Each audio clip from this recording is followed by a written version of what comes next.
Hello, this is MemeAnalysis, and today I am fulfilling a promise that I made that I would eat the Red Book upon 500 subscribers. We've already surpassed that by a pretty good amount, but we are fulfilling the promise, and I hope you enjoy. Stay tuned.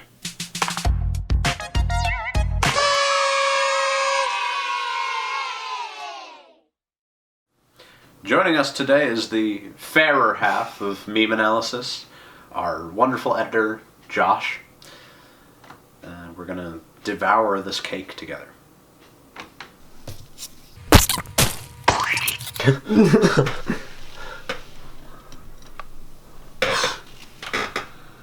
Cute.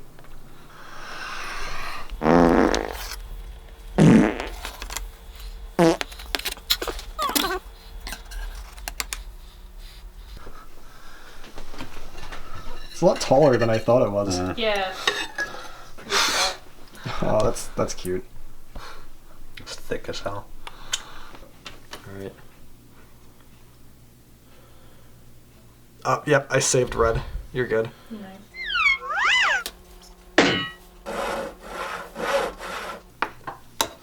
Can I even get that out? Oh my god.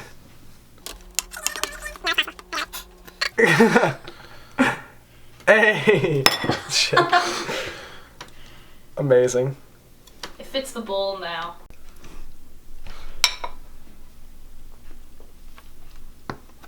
You just take this whole square, is that cool? Yeah, I mean, you probably should take in yours first.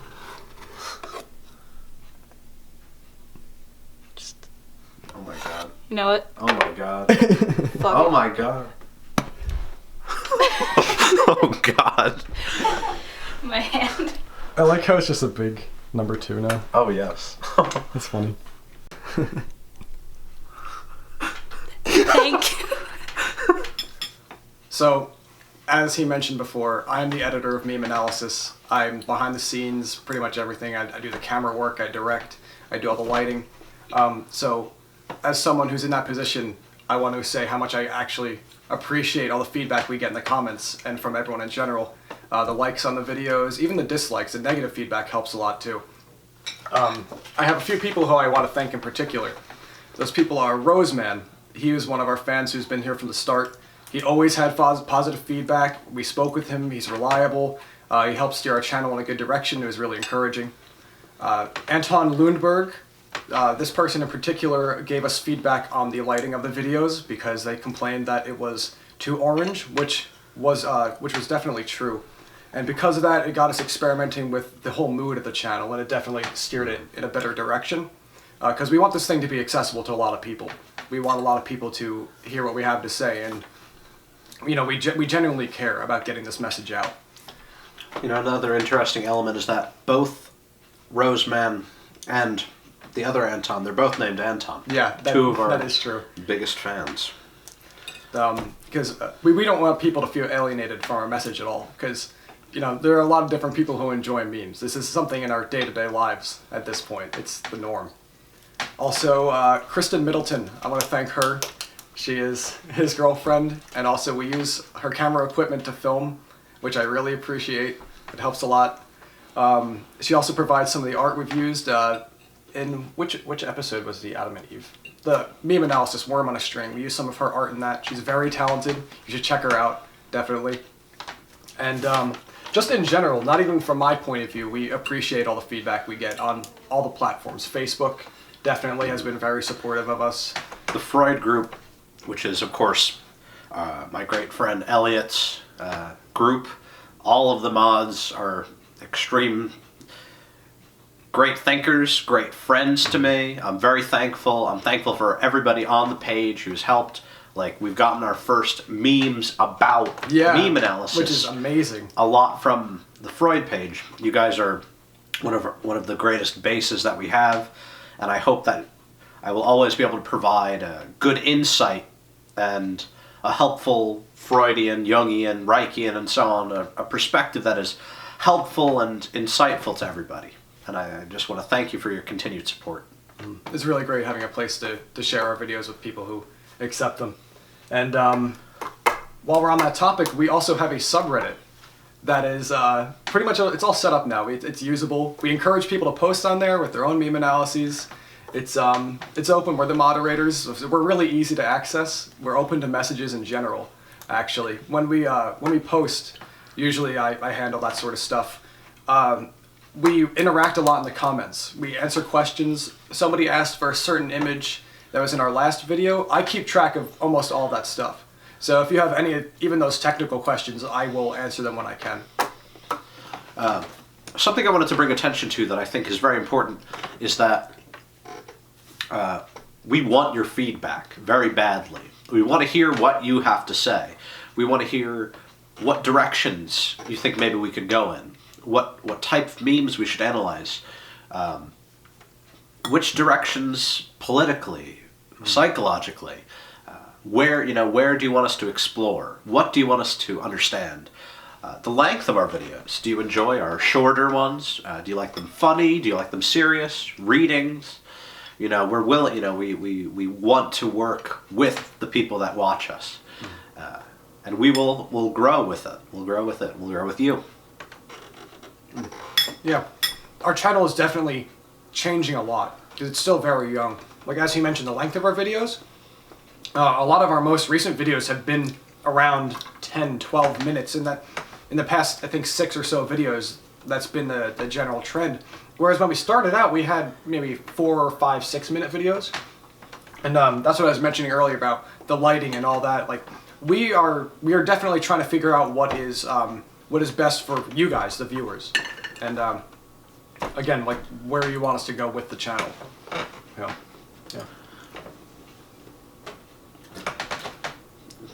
And we always want to play around. If anybody, wants to help us, if anybody wants an appearance or anything, if anybody has anything that is important to say, any important meme analyses, we would love to bring you on, to talk with you, to work with you.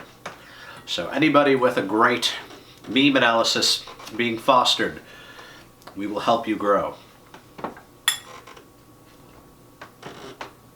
This cake's pretty good. Actually, I Yes. haven't had confetti cake in a while. I need a glass of milk. Oh, that would be Do you want nice. milk? No, you can't drink milk. I'm gonna get milk. For those of you wondering, this is a double layer confetti cake with vanilla icing. And yes, I helped make it myself. Oh, a shout out to my sister who actually who did most of this. Thanks. Here's a really important question. Do you want us to live stream? I regularly will live stream on the Freud page on Facebook. But if you guys on YouTube think that, you'd be down for it, we can organize days and stuff and, give you something unique, make a good show. I also wanted to thank a few of the friends in real life who help us. Yeah. Our great friend Sinead, our great friend Chloe, Maggie. We have so many great friends that have helped us make the channel what it is. Yeah. Along with the live streams, we're also considering opening up a Discord, and that's something that's new to both of us, so that might take a little while. But we will encourage people to again do their own analyses. We will have discussions. I am on my computer often. I am very accessible, so I think that'll be a good thing for again the audience to interact even more with us and share ideas.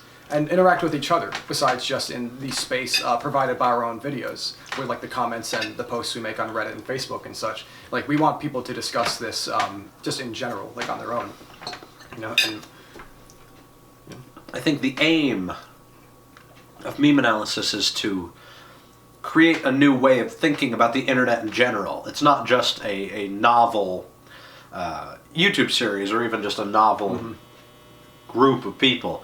I really hope that we can establish a way of thinking about things and kind of help people to understand what the internet is. We're living in extremely bizarre times, and the things that we live with are even more strange than ever before. We have no understanding of what's around us, but I hope that we can hope and try to cast a light onto these very clouded and mystical times. Yeah, I want to say almost the channel isn't exactly meme analysis because it extends into much more. Like in one of our videos, we talked about the internet in general, and we compared it to the Matrix. Like that's not just a specific meme. Like there are patterns that memes follow that are found in other things related to them. Like I said, the internet, and even on a more serious topic, we did that explanation of the New Zealand shooting, and like again, that was completely serious because we see the effects of these things in our real life. Again, like this is our day-to-day life. You know, I can't think of a single person I know who doesn't browse memes, who doesn't laugh at them or watch videos on YouTube or just spend time on the internet in general. Even you do. Of course. You know, and you read all the time. Like you're the last person I would associate the internet with. Yeah, you use it all the time. I'll give you guys a bit of a look into a bit of why I do what I do. I didn't have a computer. I didn't have access to the internet until I was around 7, which is when our school got computers that I began to use. And then at home, we didn't have anything until I was around 11. And so I was kind of grown and without technology as a major part of my life. So there was always a degree of separation and isolation from the modern way of living. I think it's given me a unique perspective. Then in a totally different part, I was very obsessed with hypnosis as a child. That was one of my biggest fixations and interests. And I see hypnosis not only in the early history of psychoanalysis as a means of understanding the unconscious, but the state of hypnosis as the nature of the one who browses the web. We're in a hypnotic state when we perceive memes, which is to say that memes affect our unconscious directly and are the products of the unconscious, just as when one creates art, we're in a somewhat hypnotic state. So it's important to realize that just because you don't realize memes matter, they still matter. Yeah, we say that for a reason.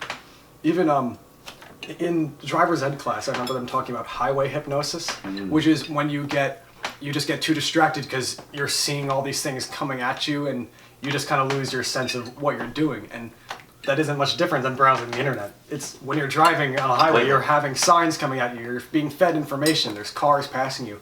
The internet, you're seeing memes all the time. You see advertisements, videos, web pages scrolling, like even that. And how to tell the difference between it all. Yeah, there isn't too big of a difference between these things. Like just because they're in different environments doesn't mean that there are patterns and there are things that happen in this technological space that reflect a real life, you know?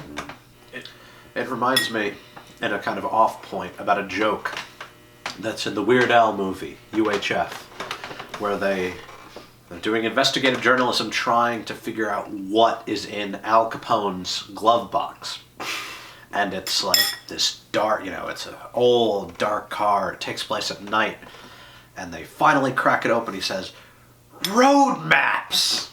And that is, in some ways, this is a very road-like unconscious, full of these odd little stores, odd little dead-end streets, and bizarre billboards. Yeah, you see, like, you can compare odd stores to online forums, or small subreddits, dead ends to dead forums.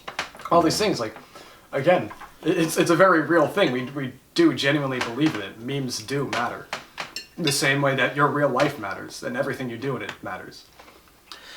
Which is the point that's so difficult, I think, for people to understand with psychoanalytic thinking, is that every minor mistake, every minor lack of a word, every little thing matters. Every little thing is an insight into our personality and our reality, ultimately.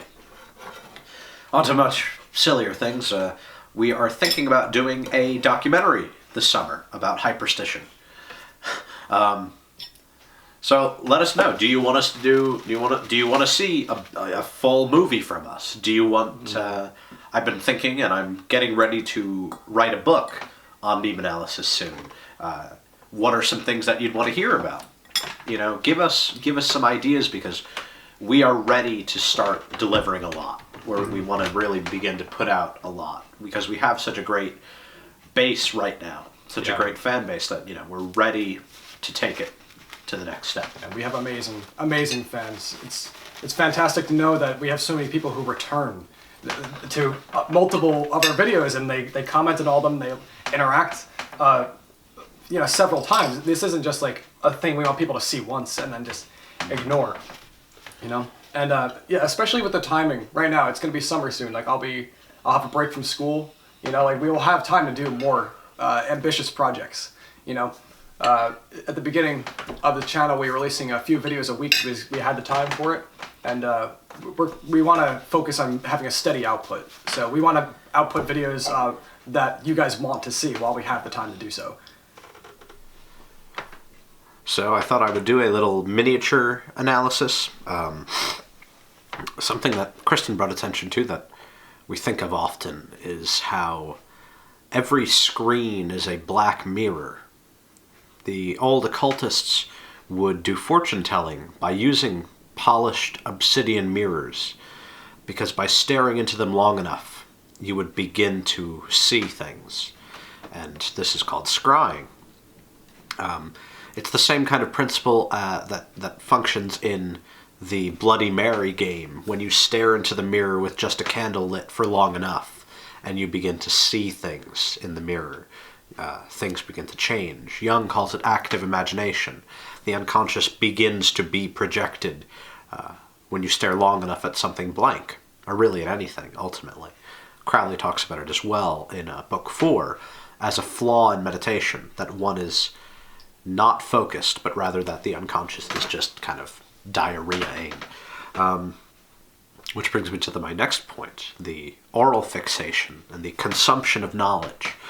We ate the Red Book, and it reminded me of Revelation, in which John is given a scroll, and he eats it. It is sweet as honey in his mouth, but when it reaches his stomach, it's extremely bitter. And it made me think about how the orally fixated individual is likely to consume knowledge in a way maybe that's almost inappropriate. Mark Fisher talks about how students who are kind of ignorant and raised as consumerists, they want Nietzsche like they want a hamburger. They just want to be able to devour it, consume it, and digest it immediately. They don't understand that it's a lengthy process. So, in some ways, I hope that it doesn't look like, oh, we're going to understand Jung just with the bite of a fork. This is really, of course, a joke, but there's a meaning to it. Maybe you could enlighten us. What do you think? What is the reason that we ate the Red Book? Why did this happen? What is happening? So, if we haven't made it clear enough already, one last big thank you from the entire MemeAnalysis team. We really appreciate you. I can't believe we are where we are, and we're gonna keep making videos because we love doing it. And I don't know how to end it. Remember, memes matter. I forgot how we end every video.